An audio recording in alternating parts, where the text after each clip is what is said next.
আজ যখন এই পায়রা খাওয়াতে যায়, ছাদে একটা বাচ্চা পায়রা এসে বসে। তো আমি পায়রাকে ধরার জন্য পায়রা বাইরে ছেড়ে দিই এবং ওদের খাওয়া দিয়ে দিই। দেখা যাক লাস্ট পর্যন্ত আমরা এই বাচ্চাটাকে ধরতে পারি কি। ফাইনালি গাইস আমরা পায়রাকে ধরতে পেরেছি। পায়রাকে অনেক কষ্ট করে ধরতে পেরেছি।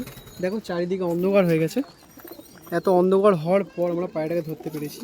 তো পায়রাটা গাইস শ্রীলঙ্কা চোখের পায়রা আছে, পাঠা আছে, ঝাড়ি ও বেরিয়ে গেছে হয়তো। পায়রাটা ফাইনালি আমরা ধরতে পেরেছি। আমরা পায়রাটাকে ঘর চেনাবো এবং ওড়ানে দেবো। যদি কারোর পায়রা যদি হয়ে থাকে, সে সঠিক প্রমাণ দিয়ে পায়রাটা আমাদের ফেরতও নিতে পারে।